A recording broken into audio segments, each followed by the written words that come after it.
What's truly walking in the forests of the world? Are they large, upright, bipedal creatures? Are these just misidentifications known animals, or even humans? Welcome to another episode of Sasquatch Watch Radio. Join your hosts Billy Willard and Gary Kendrick every Monday night at 9 p.m. Eastern, as they take you on a journey into the unknown and mysterious. We bring you compelling eyewitnesses and dedicated researchers who delve into this enigma. Have you had a sighting or encounter? We'd love to hear your story and potentially have you as a guest on our show.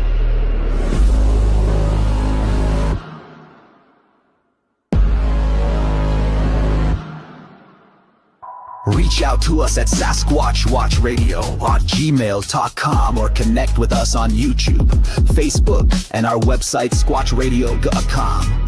We do this show for you, our amazing listeners, and we're incredibly grateful for your support.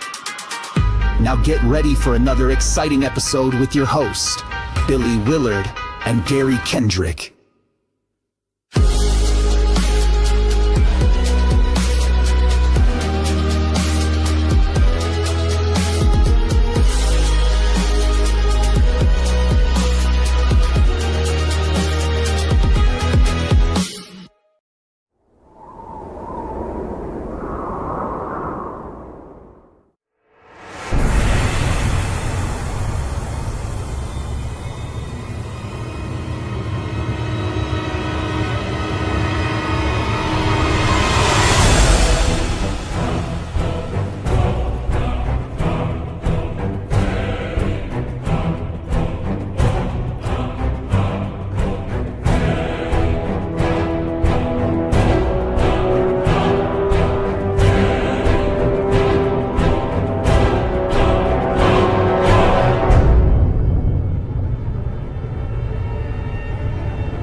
In the heart of the forest, legends awaken from the shadows. The tales of Sasquatch echo through time, a mystery that remains unsolved. As the smoke clears, the sign stands resolute, a beacon of intrigue. What secrets lie within the forest's depths? The quest for truth begins at Sasquatch Watch Radio. Here's Billy Willard and Gary Kendrick. All right, welcome everybody to another episode of Sasquatch Watch Radio. Today is Monday, June 23rd, 2025. We got a good show tonight. We're doing a topic show tonight, actually. And this is another one of those topic shows that people asked for, the best Bigfoot research areas. And some of the areas that I'm going to talk about tonight are going to be areas that I've personally went to and researched. But I know that we have a list of other sites that are, I think Gary's got the top 10 sites that he did his research on. So we'll talk about those. And then since we got some of you here in the live chat, y'all can, you could even, tell us a little bit in live chat about some of the areas you do. So love to hear from you. So before we go on with the show, let's get our co-host in here, Gary Kendrick. How you doing, Gary? Hey, Billy, how is everybody tonight? Good. Good to see you. What's he got to say? Go ahead, Mo. Time to get squatchy. All right. Time to get squatchy. Got my buddy with me down here at the camper. We're just chilling today. That's good. Got some fishing in. Got some fishing in. We've done a little Bigfooting together. Nice. We've had a pretty good time, haven't we? Very good. Done some bicycle riding. Nice. We've had a good time. Yeah. As long as you're careful in that heat, man. Geez. Yeah, you gotta watch it. Heat is bad down around here. All right. So it's good to see everybody. Got Jeffy Smith in there. We've got Virax in there. We've got Digger Dog in there, and I'm sure more will be piling in. And we got more than that listening. They're just not in the chat. So y'all join the chat. If you go on to YouTube, there should be a button that says show live chat. And then that way you can come in here and communicate with us. So we love to communicate with you guys. So, all right, I'm going to go ahead and throw this up just so that it's down there. All right. So Gary, I'll let you start off with some of your, research you've done on some areas. Well, to start off with, I didn't want to get too far into it. I just wanted to do like a top 5. And I thought, well, top 5's all right. So then I did a top 10. And actually, I was kind of surprised by a few of them. But the top 10 places in the United States for Bigfoot research would be Washington State is number 1. Yep. There's massive amounts of forest. It's incredibly dense. Lots of protected areas. So there's all kinds of room for them. Second was California. Mm-hmm. Same deal as, Washington State. There's all kinds of stuff. Lots of national forests. That's where we got the Patterson-Gimlin film, was in California. And then Florida. I was actually surprised to see Florida that high on the list. Florida is number 3. Ohio is number 4. Number 5 took me by surprise, too. It's Illinois. I didn't know anybody ever seen Bigfoot in Illinois. I was really surprised by that one. But that makes a lot of sense because a lot of Illinois is agricultural. You got big, wide open, 1,000-acre cornfields or whatever. So that makes sense. Number 6, Oregon. I can see Oregon. Yep. Number 7 is Texas. And I'm just going to say, and I'm going to hop in here on this one right off the bat. Texas. I would love to go to Texas. And the place that I would love to go in Texas is the Big Thicket area. Mm-hmm. I have heard stories and tales and everything else about the Big Thicket area, about the kind of interactions that they have with Sasquatch there. And it just seems mind-blowing. One person had even said that it's like stepping back into Jurassic Park. It gets so wild. Mm-hmm. Yep. Another one was Michigan. I was really surprised by Michigan. The dog man kind of comes up to mind with Michigan, but I would have never thought Bigfoot in Michigan. All right. Missouri. That's another one. I'd never heard of a sighting report from Missouri. And then finally, the number 10 is Georgia. Georgia. And I'm just going to tell you right now, when it comes to the great state of Georgia, if he's there, he's safe for me because everything in Georgia wants to bite, sting, or try to kill you. Georgia is not my favorite place. But like I said, Texas with the Big Thicket area, I think would be an incredible place. to go. Yeah. When it comes to California, one thing that really fascinates me about California is like the Bluff Creek film site. I know, it has a lot more human traffic in there now, so there's probably not anything, necessarily moving through there.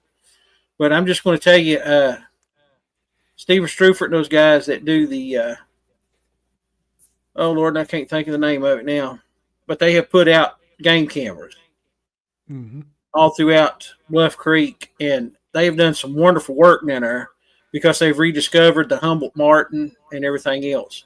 And the Humboldt marten was believed to have been extinct until they did their camera trap study. Yep. So that's really incredible.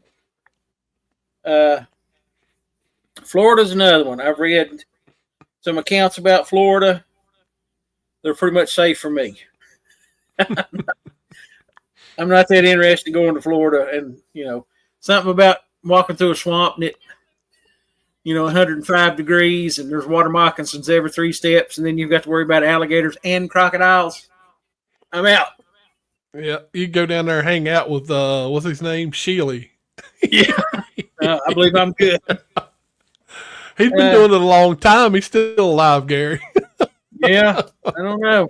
Luck must play a part. But like places that, in my own opinion, that I would like to research myself. And, if anybody in the chat disagrees, that's fine. Hop in there and tell me where you'd like to go. But I'm partial to the Appalachian Mountains here in Virginia. It's an incredible area. It's very biodiverse. There is a phenomenal amount of game animals in this area. And it just gets bigger every year, the amount of animals that are here. I've seen species now as an adult that I never thought that I would see. Yep. It's pretty incredible. And I mean, it's as far as like insects all the way up to like bears and duck species. There's several duck species that have come back that I've never seen. So that's pretty cool. But the Appalachian Mountains has got, like I said, the biodiversity. It has all kinds of water resources, forest resources, food resources. If you have to survive, that would be the place to do it. Another place that I'd like to do some research in is Oklahoma, and specifically their Area X. I am so fascinated with the stuff that's happened there and the encounters that they've had there. That would be a wonderful place to go. And even if you don't get the opportunity to research it, but just to go there and see it. Another big one on my list is Kentucky, and most specifically Eastern Kentucky, which is close to where I live at. But I've had several encounters told to me that's happened in Eastern Kentucky. And again, it's just like it is here in my part of the mountains. It's vast forests. It's all kinds of biodiversity as far as game animals go, lots of water resources. And as far as the habitat goes, you can walk for a year and probably never see another human through the woods of Virginia and Kentucky. Yep. So, incredible place. Another big place that I think would be a wonderful place to go research would be Alaska. And when it comes to Alaska, I'm not specific.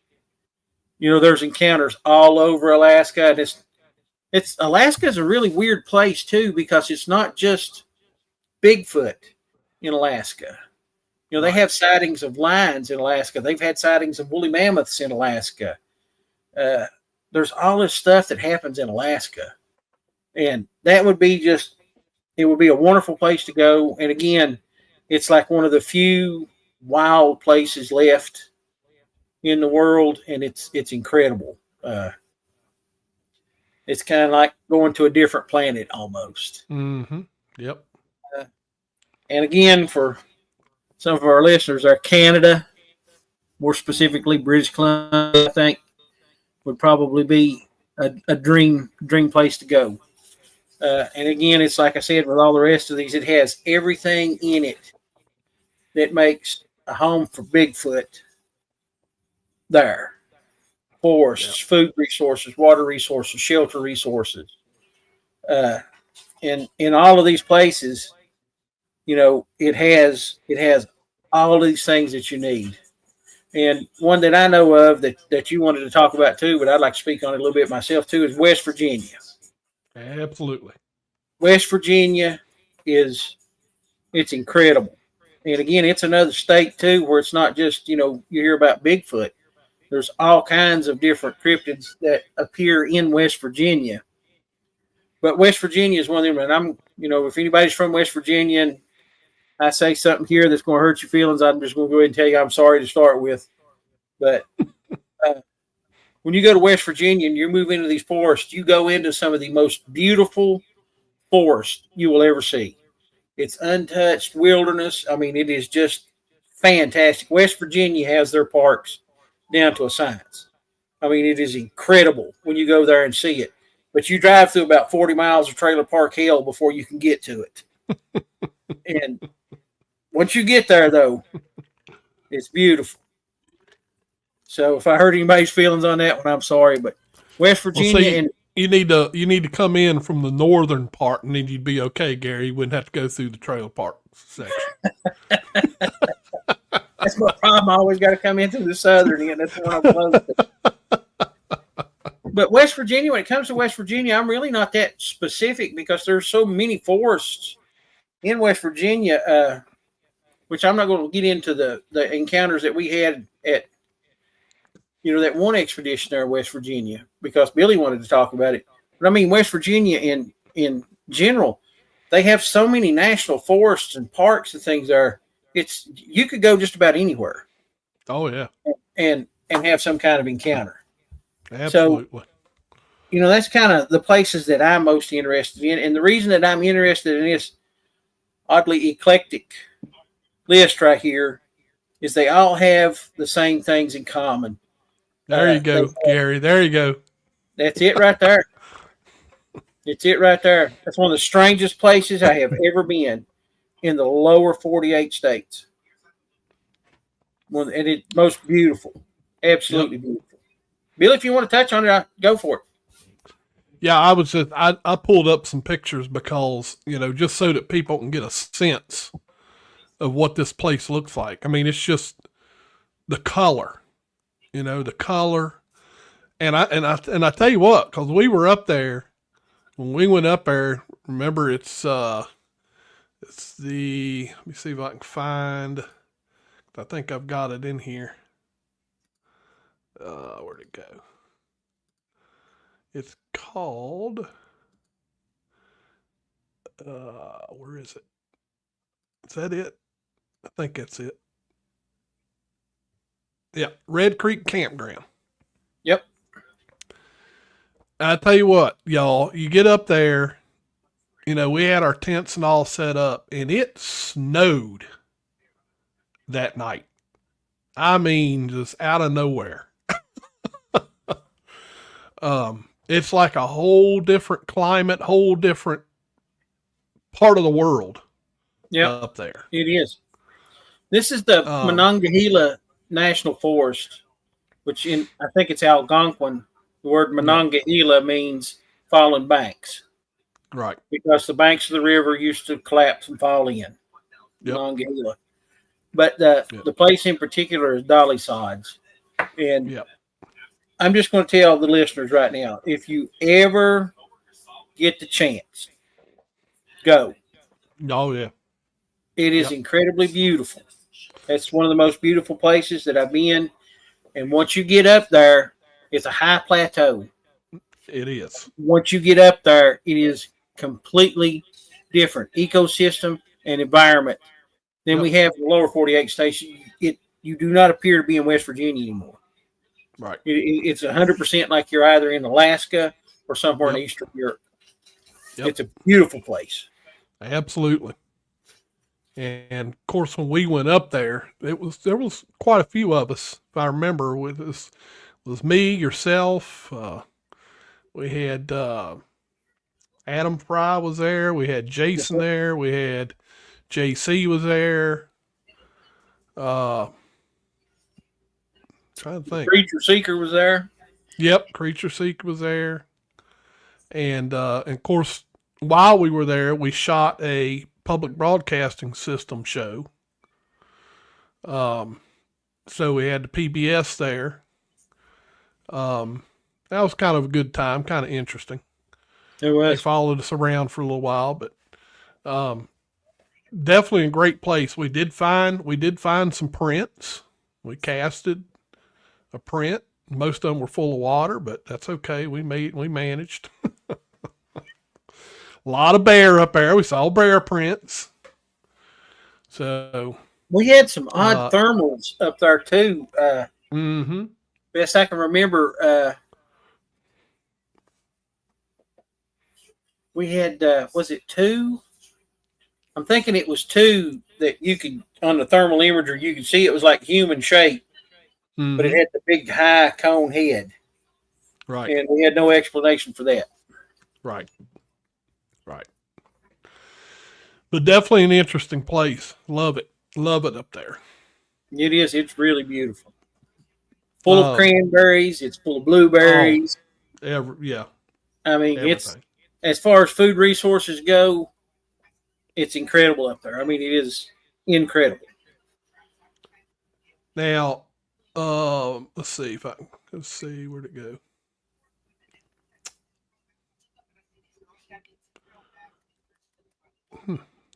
Oh, there it is. So earlier you were talking about Texas. Mm-hmm. This is an area that we researched over in Texas, not too far from where you're talking about, but it's more east of this, the Big Thicket. Yeah. But this area around Pat Mays Lake, there's a lot of, and you may be aware of this too, Gary. There's an area over there that you have to go through a little bit of a safety seminar because it's a military land where they bury duds. Mm-hmm. And they teach you how to look for the shrapnel and all that stuff. Don't touch it if you see it protruding from the ground. Yeah. Stay on trail, stay on trail, stay on trail. Right. So we did that. We went down there. We went through the safety course thing.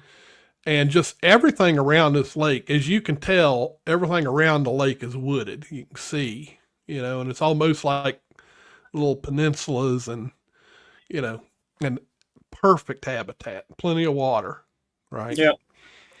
And so me and Tom Lancaster went out here and had a great time. We were there. I think we stayed there for 4 or 5 days. The first night wasn't all that great, but the second night we went to an area that had an open field and then it was surrounded by woods. And we sat there that night. It was probably about 10 o'clock at night. We started hearing things on the bionic ear, parabolic mic. And we had in the wood line to our right, probably about, I'd say 50 yards down, there was like a ravine that had a little small creek that run into that lake. And we heard whatever it was, bipedal, getting closer and I mean, it was almost like we were waiting for it to step out of the woods. I mean, because you could just hear it. And never did step out of the woods. And then after about 5 or so minutes of listening to that, it just got dead silent. And nothing ever came out. So we eventually just walked over there. Had one of those million candlelight lanterns. Didn't see a thing. So we heard it, never saw nothing. But this is also the same place that is one of my little famous stories. So we stayed at a campground that's right around that lake. And in the campground was myself, Tom Lancaster, and we had a big 2-room tent. So Tom was in the back room, I was in the front room.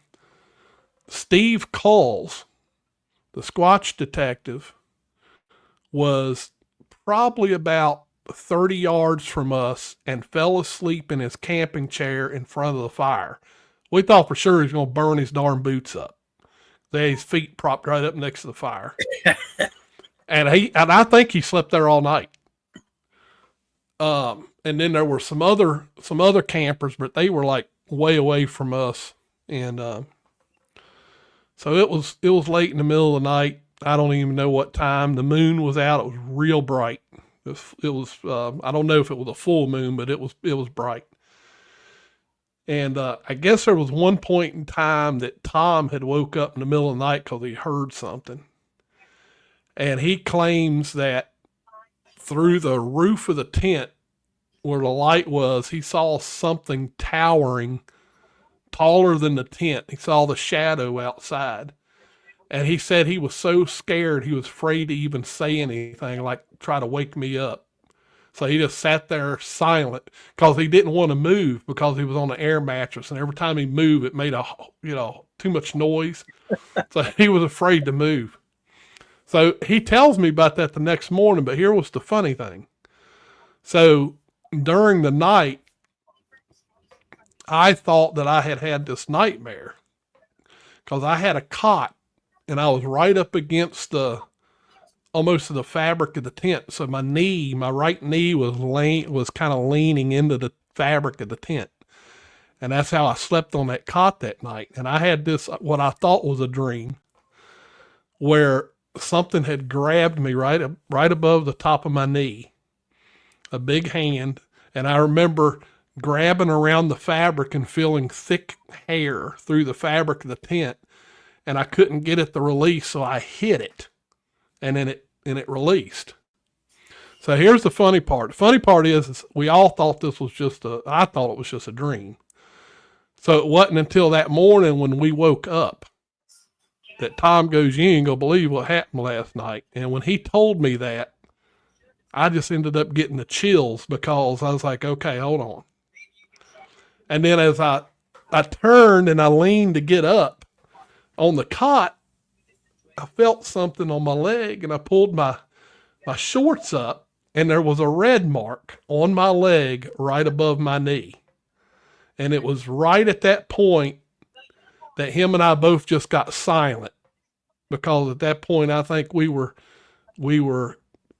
confirmed positive something happened during the night.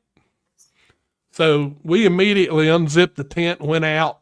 It was really wet out because of the dew, from in the morning. So we were like, oh man, we'll be able to see, some prints or something, going through the grass. Nothing. Couldn't find nothing. So whatever had happened must have happened before the dew had fallen. And then of course, like I say, Steve Cole's over there 30 yards away, sleeping in the camp chair. I went over and asked him, I said, did you hear or see anything last night? No, I slept pretty good, So who knows, Digger Dog has a comment on that one, Billy. He says that, yes, remote campgrounds, if they are around, they'll come in. He said that happened to him on more than once. Seen 3 that way. Yep. Yeah, and like I say, it's an area where, let's face it, just like any of us, we'd be an opportunist. It probably sees that possibility of getting something to eat, campers come bringing stuff, and, hey, I would too if I was looking for something. And I kind of think a campground too kind of has that allure to it of the sounds, the smells, and things like that, with the kids running around playing and all the activity as a curiosity draw. They just might want to come in and see what we're doing. Right. Exactly. So, yeah. So anyway, that was interesting. It was fun, scary, but the funny thing is when we got back in, because this happened on the last night, and we loaded down the truck, and it had to be an hour and a half, 2 hours before me and Tom even talked to each other, because I think we both were just trying to figure it out,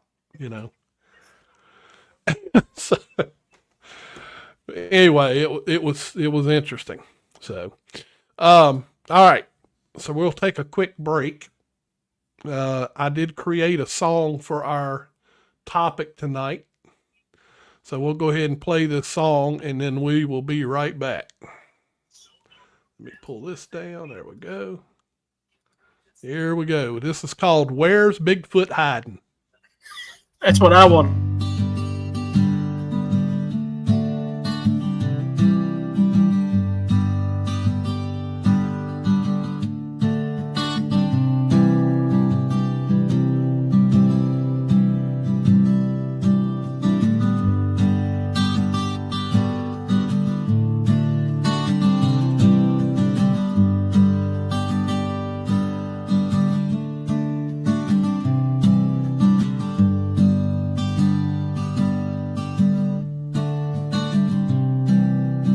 Heard a tale from a mountain man. Said he saw tracks in California sand.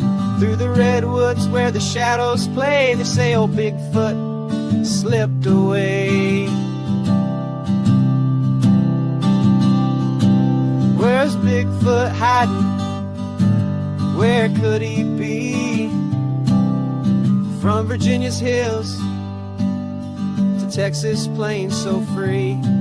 New Jersey's Pine Barrens, the Adirondacks call. Keep searching, Bigfoot's out there after all.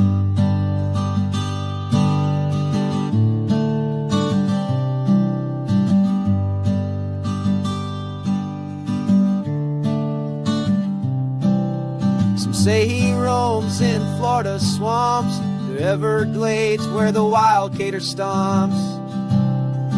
Shadow dances neath the moonlit skies, but he's always gone when the daylight arrives. Where's Bigfoot hiding? Where could he be? From Virginia's hills to Texas plains so free. New Jersey's Pine Barrens, the Adirondacks call. Keep searching, Bigfoot's out there after all.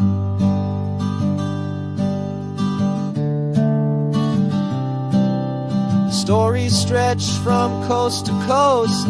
Every state has a sighting to boast. With each new clue, the mystery grows. Where he's hiding, only heaven knows.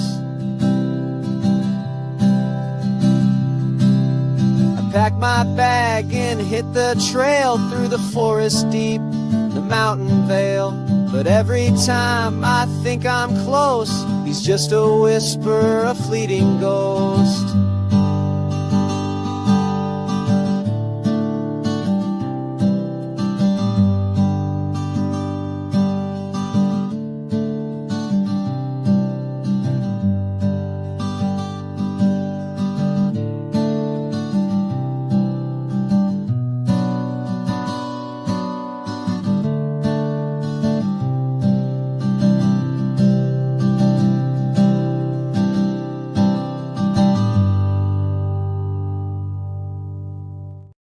Little acoustic. That was awesome. And I'm just going to be honest with you. When it first started, the thing that hit me the most was I could hear Janis Joplin in the background. Busted Flat, Baton Rouge. That was a good one. I kind of like the folky music anyway. That was a really, really good one. It was fun. All right. So let's see. Let's talk about. See if I can pull this one up. All right.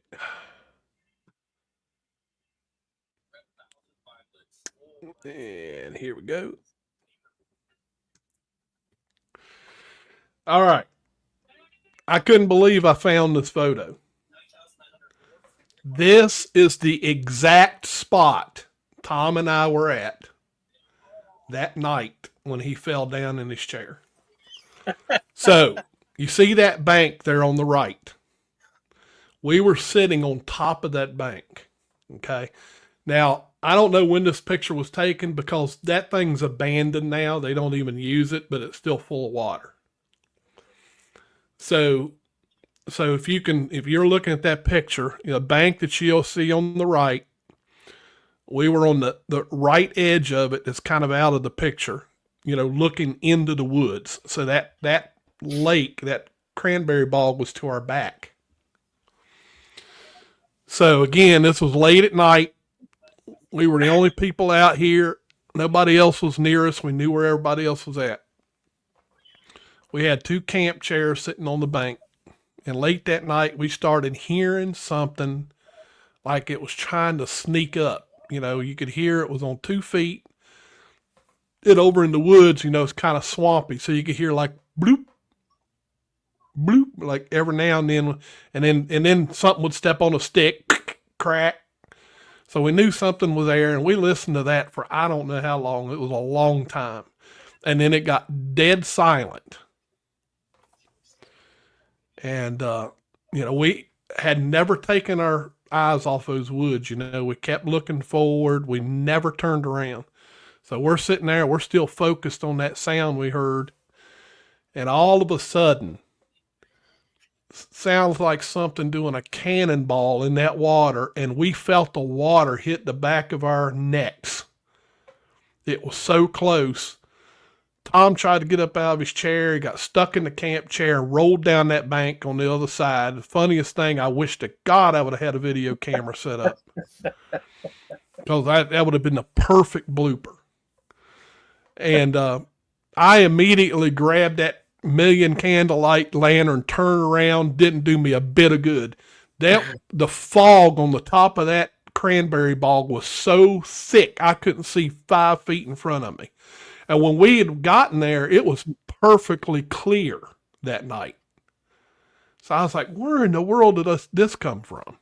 So at that point, we knew whatever was out there, we ain't going to see it. So you got this fear. It was close because you felt the water. So I'm sitting there. I'm like, it's probably not a good idea. We can't really see anything. It's probably best we just head back. So we started heading back to that wood line back there. My truck, if you can imagine, my truck is all the way, if you look to the far left, way beyond those trees back there is where the road was at. So we're going through there, and the whole time I'm hitting the automatic start on that key ring just to hear that truck start and, turn them lights on.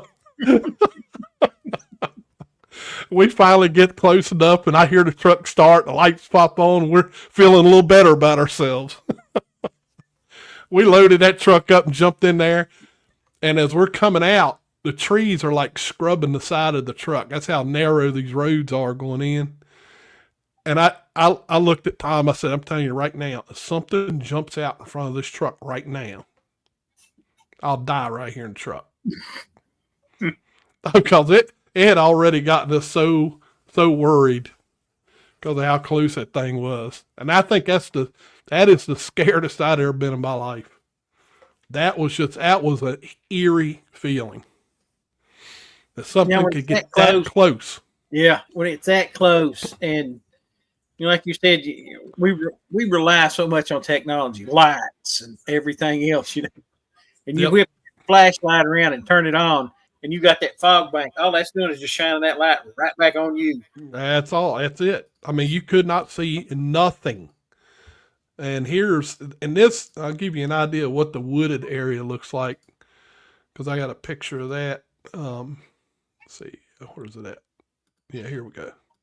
So, this is what the majority of the pine barrens look like. And that's, even when you look at that, it just looks eerie. Mm-hmm. And there's like abandoned buildings. You'll run into like these abandoned cabins and other structures, or structures that have fallen down and it's just some stones standing, or a lot of that stuff out there in the woods. So a lot of sand out there. The water is a black color. Yeah. from, I guess, the pine trees and the high acid content. Got all that tannic acid in it. Yeah, it's just black, black water. That's the first time I'd ever seen black water. I was like, what in the world's wrong with this water? But yeah, definitely an interesting place, that's for sure. Scaredest I'd ever got.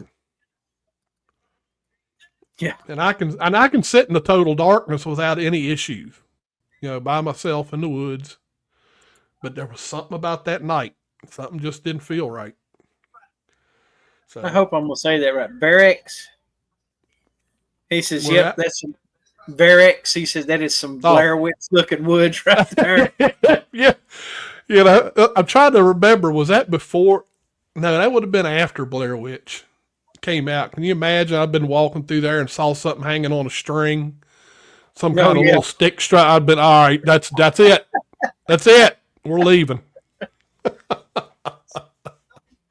And that's something too. When like you're out in the when you're out in the thick of it, you're just like those pine barrens that you was talking about right there. Anytime that you come across something like you said, old buildings, anything like that, that just heightens the experience. You go on high alert. Everything's kicking. Yep.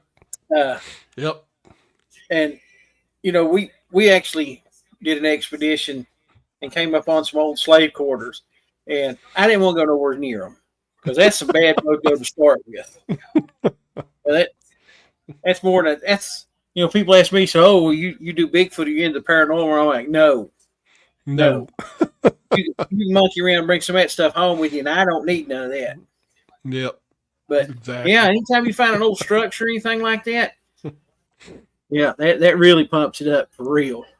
Yep. That's for sure. All right, and then this one. This was a investigation that we went on in Verina, Virginia. I've showed this one before, and as you can tell by the timestamp there, this was way back in 2005. So this was about a year after we had started researching. So you can see that it's a cornfield. You can see like a trail going through the cornfield. As you look at the far top picture, right about the center, that's like a corner where the woods meet. And that's where two of my sons had their sighting. Was in the corner of those woods about 70 feet in. They saw a gray/silver colored creature, somewhere around 7 feet tall. And that's a whole nother story. That's the point in time where I'd had the incident in the woods where, they had called me on the radio and Tom headed up out of the woods, and then I had something happen. A lot of people have told me it's infrasound. I don't know what it is. All I know is that I was disabled, you could say, there for a few minutes.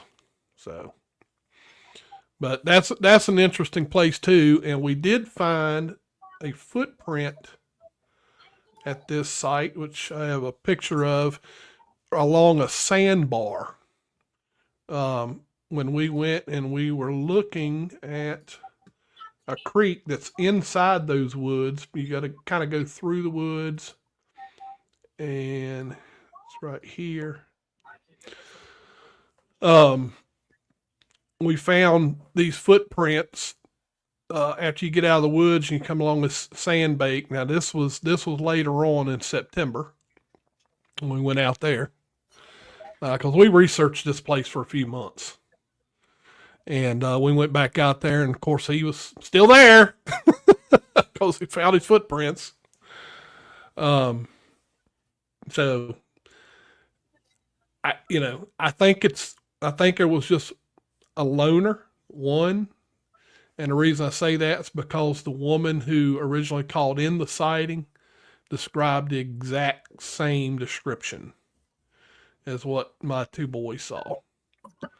So I don't know if he's a loner, or whatever, but He seemed to like to hang around. You know, hey, he had corn out there. He had soybean out there. He had fresh water out there.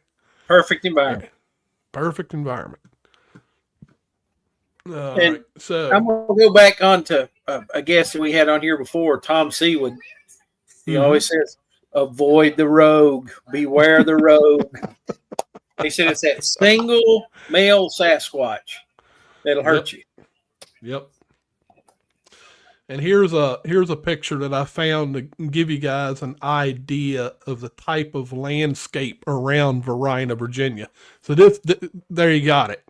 Water, wooded areas, open field, farmland. That's Varina. Now, guys, this is right outside of Richmond, Virginia. Yeah, like super close. Right, super close. The Richmond airport's not far from this site at all. So, but that just gives you an idea, you know. You know, people say, "Oh, there ain't no Bigfoot in Richmond, Virginia." Look, I mean, there's plenty of area here. And you got a lot of farmland too in Richmond that people don't even realize. Right. There's huge soybean farms there, huge corn farms there, and more horse farms than I think I've ever seen back here. And back here, just about everybody has horses, but I mean, these are like huge horse farms. They've got $1 million barns built. Yep. And of course, there used to be a lot of tobacco farms. Yeah. So, all right. And then, of course, one of our favorite places. Let's see here.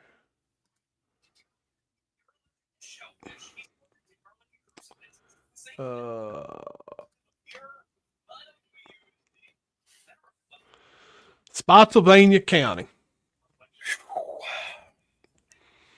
So this gives you a good idea. We did a few expeditions in this area. A lot of tree farms, a lot of regular woods, plantation houses from back in the days of slavery.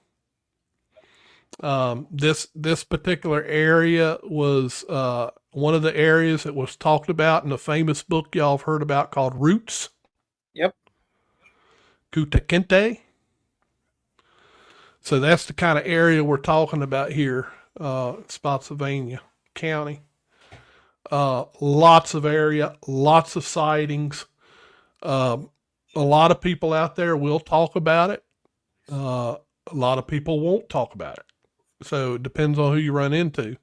When we were doing research out in this area, of course, the media wanted to get in on it.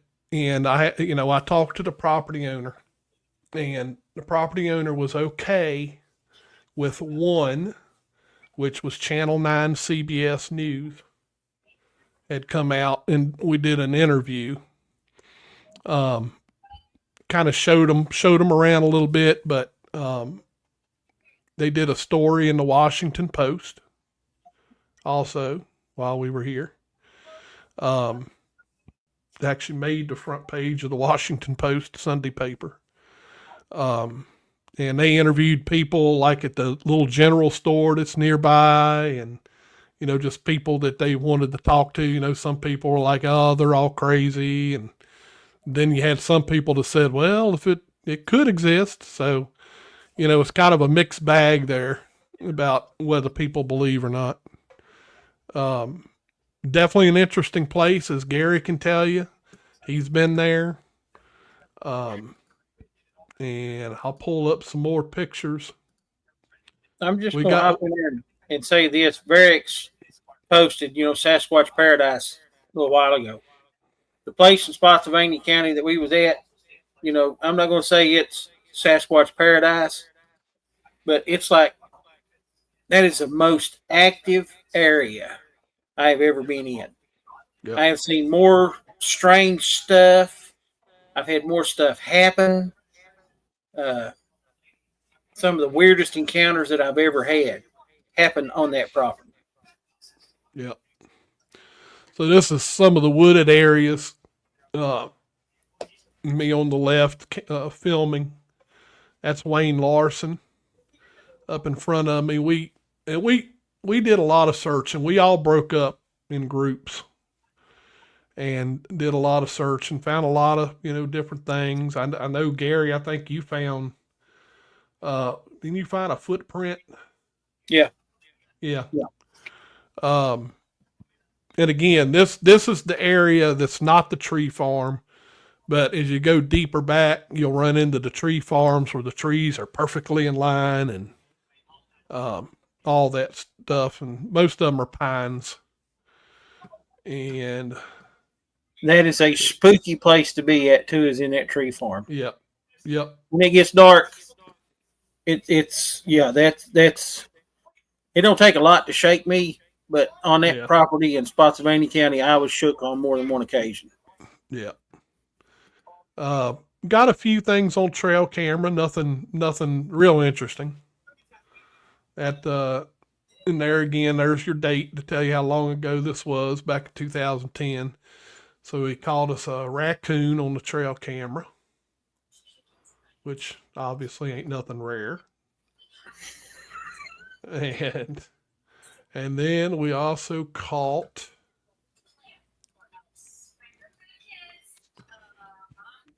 a fox. And the funny part of this is the name of the property has fox in it. Because we know what they do. So lots of fox, and they have dogs that like to chase those foxes. So, and then I caught another rare breed as of late. Let's see, this is something that has been missing for a while. Actually, it's a very rare breed.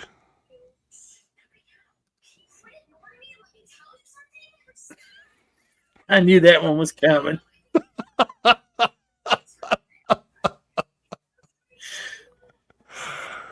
Oh, Bruce Harrington. Look at him with that knife. Look at him. He must think something's going to jump out of them woods and get him. Bruce set off more trail cameras up there than anything else. I just couldn't get over that knife. When I first saw the picture, I didn't pay attention, and I was like, good Lord, he's got the knife out. I'm glad I wasn't out there walking around. Bruce is not the one guy you want to try to surprise. Look at that serious look he's got on his face. He's like, come on, make my day. I think we may have been cooking because Bruce has his determined walk. If you look at his length of his stride, he's really stretching it out. Yeah, you're probably right. He probably smelled some food. Oh, man. We have a lot of fun when we go out. I think that was the last. Yep, that was the last one. Last picture I had. But yeah, we've gotten, believe it or not, one of the members swears up and down it wasn't a cougar. He says it's a black panther. Mm-hmm. Now he saw it. I only saw it on the thermal. That's all I saw. So I couldn't tell if it was a cougar. If it was a panther, then he swears up and down it was black. I just know that I saw the long tail. And when I saw it, I decided that, we better keep our eyes on this thing. We had a couple of encounters with cats up there like that. Yep. And then, of course, as much as we hate to mention it, the lights.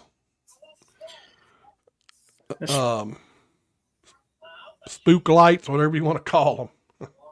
I've tried for anywhere between 12 and 15 years to explain what those lights are. Yeah. And every theory that I've come up with comes apart. Right. I have absolutely no explanation for them. I don't know if I ever want to encounter them again. Yeah. Because every time we was there, it happened, and we made several trips there. I think 4 or 5, I believe. Mm-hmm. And it wasn't just like one person seen them or 2 people seen them. Everybody saw them. Right. And we had at one time, Right. I believe, about 30 people there. Mm-hmm. And yeah, we had there was 5 different research groups on the site. We had our group, Sasquatch Watch of Virginia. We had NESRA, Northeast Sasquatch Research Association. We had the ABS, the American Bigfoot Association.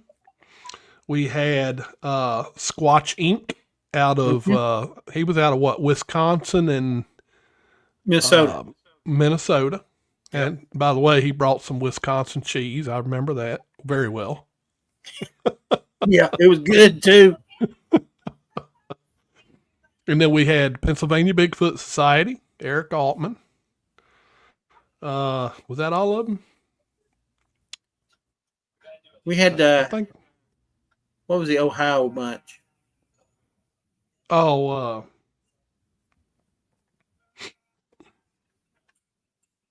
I think they were part of the American Bigfoot Society. May have been, yeah, may have been. Yeah. So And I think it was five groups. We won't step on any toes there. Yeah. Well, we were calling them Orbs, Verax. Just simply because that's what the property owner was calling them also. They see them all the time. And we saw them just about every night. Yep.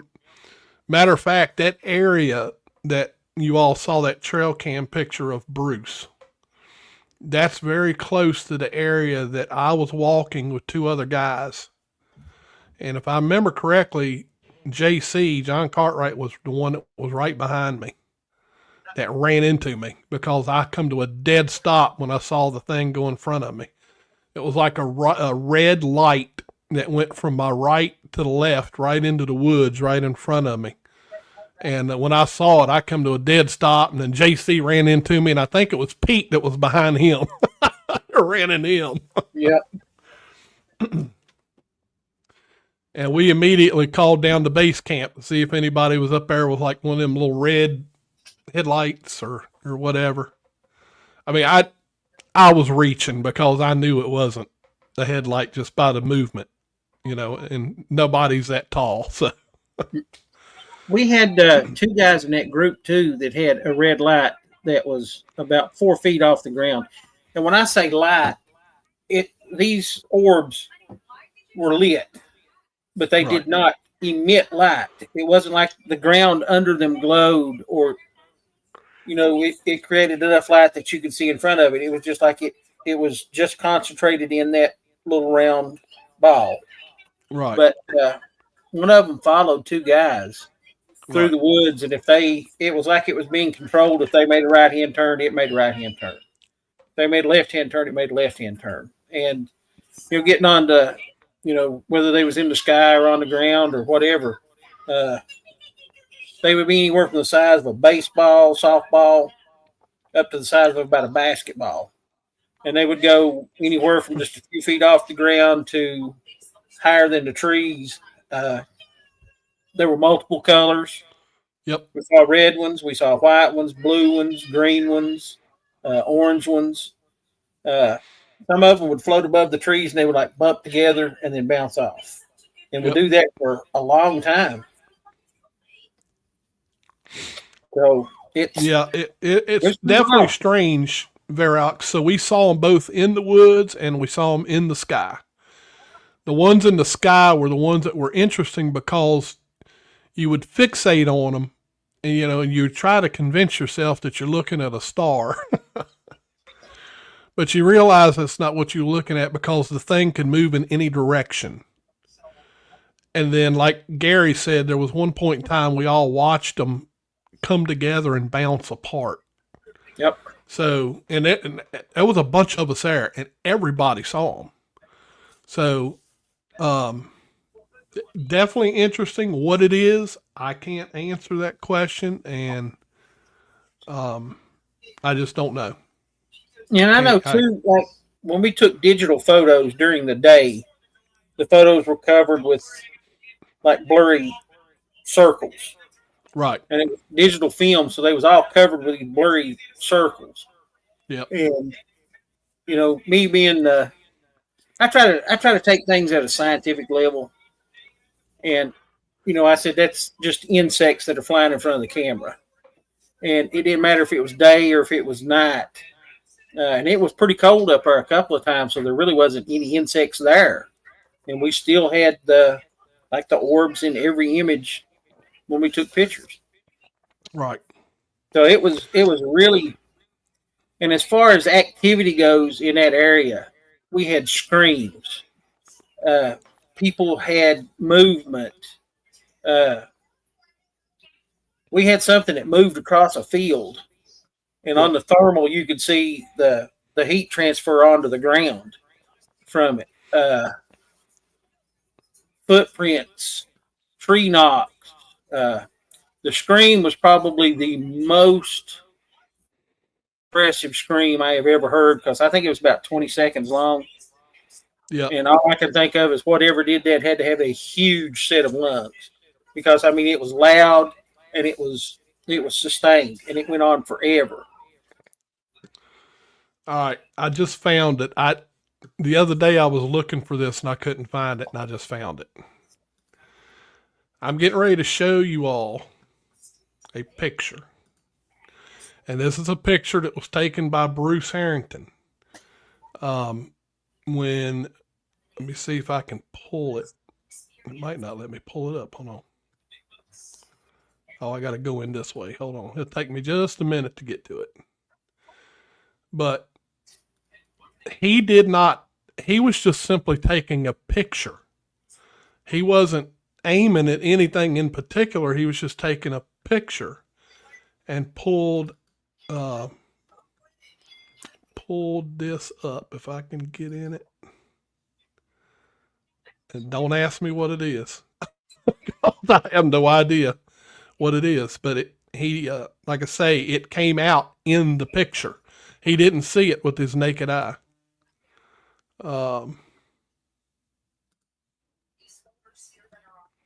There you go. Now, that was up there at that plantation house. Yep. You can see the bricks in the background. Right. So what he did was he did some kind of filter just so that he could see, pull something out of it. But that's what it was. And you can see almost like a motion. You can see like a fading on the right side of it, like it's moving.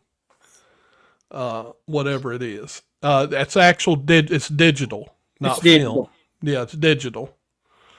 But yeah, he contrasted it because it showed up in the original picture as like a bright white color. And I don't think I have the original. I don't think. Let me see.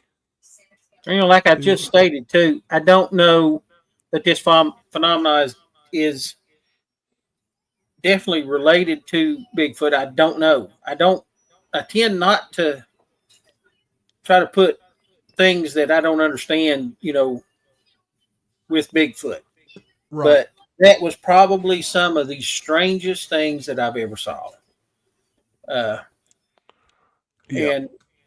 it was like they were everywhere.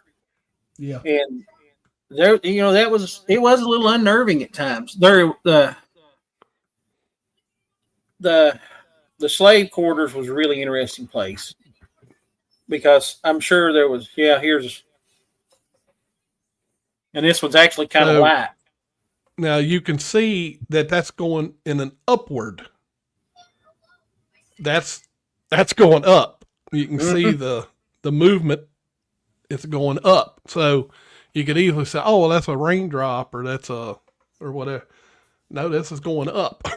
Not coming down. And you see these things everywhere, whatever they are. I'll tell y'all up front, I am not a paranormal guy. Period. No. Period. I tell you that right off the bat. Not. So what this is, I don't know. I don't know if I have any others. I'll step out on a limb. I've talked to Billy about it and told Billy about it, but I actually saw one of the lights start. I was with another guy on this property, and just not too far from my feet where I was sitting at. I was basically just kind of sitting on the ground, and it just started glowing. And it was small. It was probably about the size of the tip of my little finger when it first appeared, round, and then it kind of got bigger, and it got a little brighter, and it got bigger and then bigger and bigger, and it got up about the size of a softball. And then it floated off the ground and just started going up. And the guy that was with me asked me, he said, "What is that?" I don't know. And he said, "What are we going to do?" And I said, "I don't know about you, but I'm out of here." Because, I mean, that was a little close for comfort. I mean, it was 2-3 feet from where I was sitting. It started. Yeah. And it just started off on the ground. And like I said, I've done a lot of study to try to explain what these things are. And my latest was microscopic quartz particles. Right. Quartz will kind of store some energy, and if you bang quartz together, it gives off a brilliant spark. And I was thinking that maybe it was microscopic quartz particles, that when the wind blew, that these microscopic particles were banging together, and it caused these glowing lights that we saw floating off because it was moving on the wind current. And there were several nights that we saw those lights that there was not any wind. So that kind of shot a hole in that last theory. Yep. There's one of the old chimneys. Another thing, too, was there was undoubtedly on this property a large Native American presence at one time. Because I believe if you just randomly stuck a shovel in the ground and turned it over, you'd find at least one point, a stone point that was made out of quartz. Several people up there found lots of them. Yeah. Yep. I mean, we've got tons of, I took tons of pictures at that site. Some of the pictures I won't show just out of the risk of giving away the location that I've promised not to do. This is this is the plantation house. Yep. There. Lot of old structures and stuff out on these old properties. And, you know, there was a lot of, best I can remember, too, there was a lot of mounds. The ground was mounded up in lots of places. I mean, I kind of joked when I first got there that I was a mountain man in the flatlands. Because, you know, what I'm used to, there wasn't any mountains there. Right. You know, if you walk 50 yards uphill, that was big over there.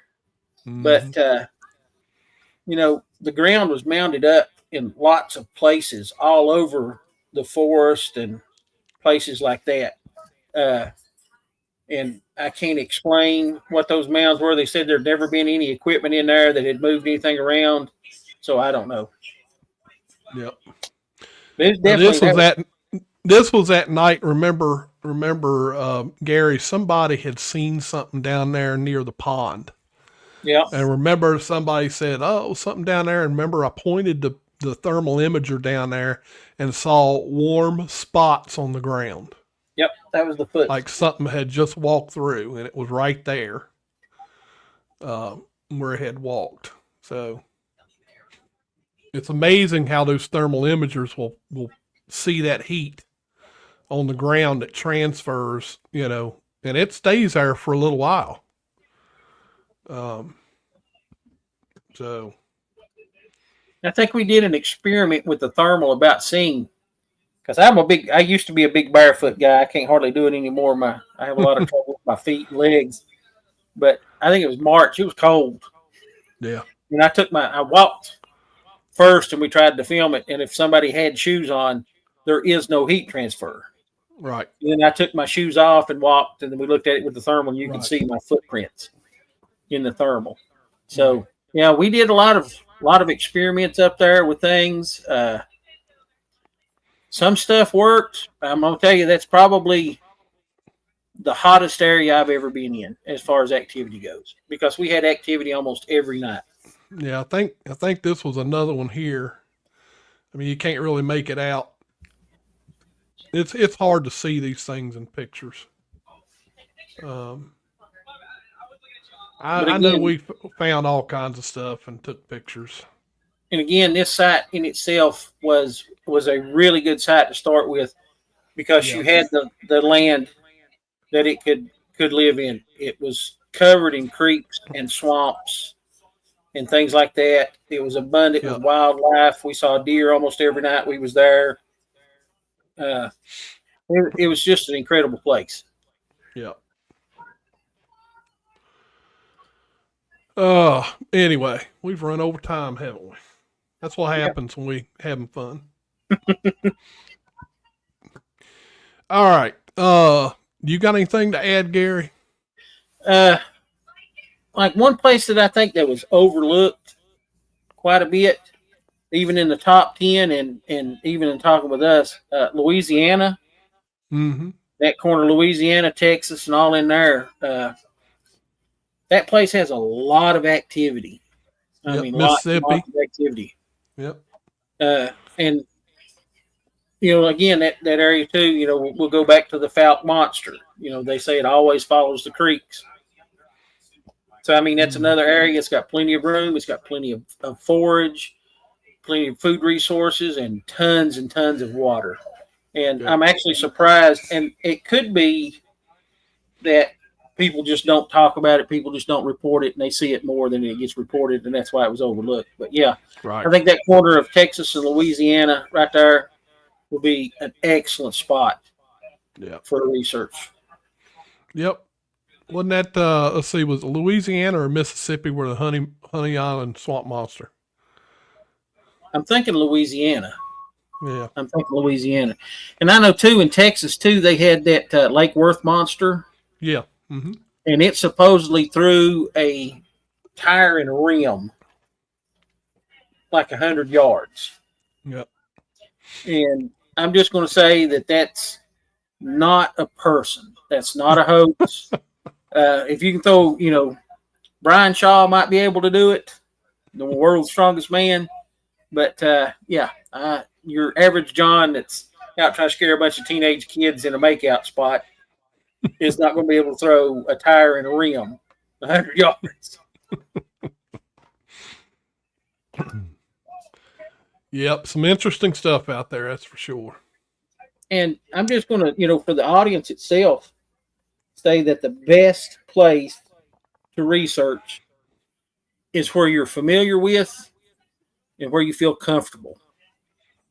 And, if nothing else, just get out there and walk and see what you can see. Right. It's, the outdoors is a wonderful place, and it won't hurt any of us to get out and spend a little more time outside. Absolutely. Absolutely. All right. Let me make this announcement. So, we will not have a show next Monday night, June 30th. I will be away up in New York. And I asked Gary if he wanted to do the show, and he's like, nah. He said he'd take a break. I'm eat up with doctor's appointments. So we will not have a show next Monday. However, the following Monday, July 7th, we're going to have Mr. Daniel Toth back on the show. He has an update. He's the Navy SEAL guy that, that we've went into kind of like a partnership with Bigfoot Investigative, I can't even say it, Bigfoot Investigative Group, also known as BIG. So Dan is going to come on the 7th. He's got some footage he wants to share from his thermal imager. He bought a brand new thermal imager. It's one of the top of the line, crisp picture. So he's got some stuff he's going to share with us. He has kept it to himself. So here on Sasquatch Watch Radio, you will have an exclusive view of what it is he has captured. So that'll be Monday, July 7. We will have him on. So that should be a very interesting, and he's going to give us some highlights too from his conference that he had up there in Colorado. Yeah. So that should be good and fun. Joel, I just saw you come in. Appreciate you. Got a lot of people in the chat tonight. Got Joel, we got Joe, Dryden, we got Verax, Digger Dog. We have Thomas Steenberg in here. Who else we got in here? I might have missed somebody. I think my son was in here tonight, Logan Kendrick. Good to see you on there, bub. Got Roy Longley in here. We appreciate all you guys. Ohio Yeti 121. Jeffy Smith. We appreciate all you guys because, you know, it makes our day when you guys come on. Oh, and before I came on the show, Gary, we have 6,043 subscribers. I'm really proud of that. Really, really proud of that. Yeah, it's you know, again, we wouldn't have a show if it wasn't for you guys, so we're just happy that somebody wants to hear us blabber. Now, I'm going to be putting up a poll question, or if any of you want to kind of chime in real quick before we end the show, you can do that too. I saw a conversation on social media of some folks talking about advertising. It looks like the majority of people do not like advertising. So give me your honest opinions. I'll put up a poll on YouTube. I want your honest opinion. Now, one thing we don't do that a lot of people are complaining about is do advertisements during the middle of the show. So throughout the show, we typically, the only break we take is when we do the song. So we don't do any all of our advertising is at the very beginning and at the very end. That's correct. So here, my question will be, do you think we have too much advertising? Do you think we have just enough? Or do you think we have too little? So I'll put a poll question up because we want, you know, you guys are the ones watching and listening to the show. So we want to hear from you because you're the ones that put up with us for an hour. So sometimes a little more than an hour. Sometimes, like today. So, but yeah, we'd like to have your honest opinion. Because if you think we're doing too much advertising, you know, we can certainly work on chopping that down a little bit if you think it's not that bad. Because I look at it like this. If it's at the beginning or if it's at the end, those are easy to skip, if you know what I mean. Start the show a little late, or once we're finished, you can end the show. So, Thomas Steenberg, I appreciate it. Thank you. Well, Digger Dog, that's the funny part. Ads aren't really helping to cover nothing yet. No. YouTube, and a lot of people don't know this. On YouTube, you have to meet a certain amount of subscribers, and you also have to meet a certain amount of watch hours. And I found out recently that the watch hours actually change because they base that on the amount of watch hours in a 30-day period. So the watch hours can actually fluctuate up and down, and you have to have a minimum of 3,000 watch hours per month, every month, before the advertising and stuff pays anything. And I will tell everybody, because I'm completely transparent here. I pay $50 a month for this StreamYard studio that comes out of my pocket. I do not, I don't make any money at this point. We're not making any money on this show. So we pay $50 a month for the StreamYard platform. And, you know, of course, that doesn't include the time that Gary and I spend putting the stuff together, the songs, and because I also pay a $10 monthly fee for the song creation tools. And so, yeah, I mean, it adds up. You might as well say it's like, times all said and done, probably $100 a month. Yeah. So, but we enjoy it. I enjoy it.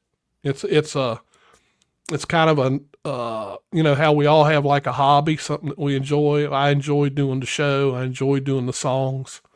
So, but yeah, I just want to make sure everybody understands that the advertising you see, like for example, we do the advertising for the Pennsylvania camping adventure coming up. We do that because we're friends with Eric Altman.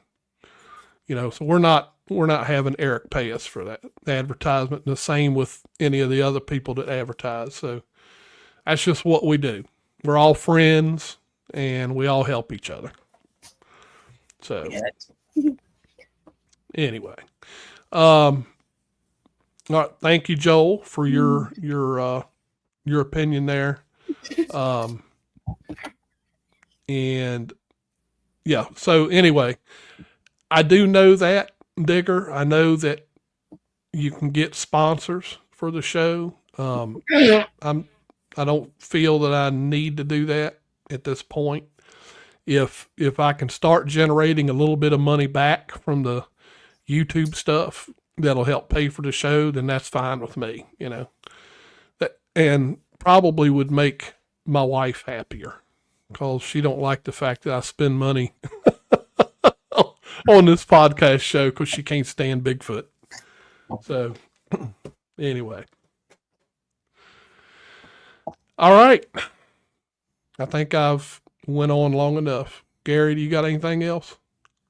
Just everybody out there, be safe. Summer's here. We've been in the 90s. Stay hydrated. If you do go out on a little walk, whatever, take some water and stuff with you.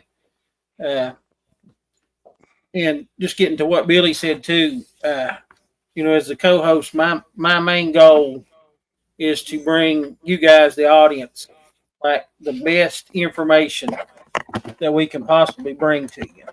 It's not about, anything else. It's just good information is my goal. And I try to provide that every week. Yep. And we appreciate it. All right. So again, guys, next Monday we're off.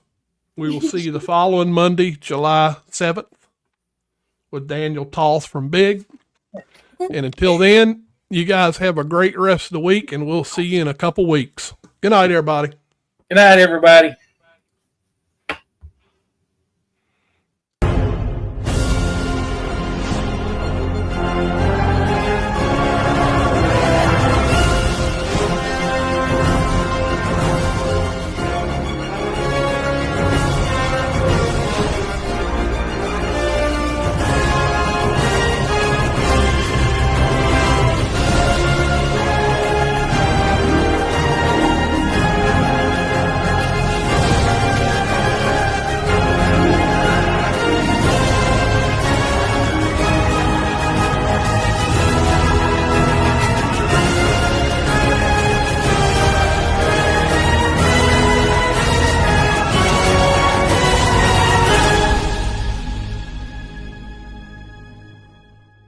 Sasquatch Watch Radio, the official podcast partner of Big.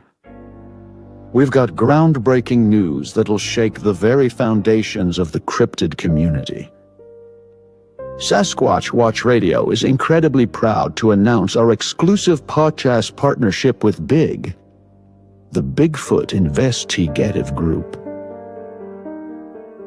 For the first time ever, you'll get an inside look into the world of Bigfoot investigations through the eyes of true American heroes. Big is comprised of an elite team of United States Navy SEAL veterans, United States Marine Corps veterans, and United States Army veterans, bringing their unparalleled discipline, strategic thinking, and investigative prowess to the hunt for Sasquatch. Prepare for an auditory adventure like no other. Starting this Monday, tune in at 9 p.m. Eastern Time for thrilling new interviews and occasional updates directly from the Bigfoot Investigative Group. Sasquatch Watch Radio is honored to be the official podcast of Big's Navy SEAL team, and we can't wait to share their incredible work with you. Don't miss out. Monday nights at 9 p.m. ET, only on Sasquatch Watch Radio.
Thanks for tuning in to Sasquatch Watch Radio.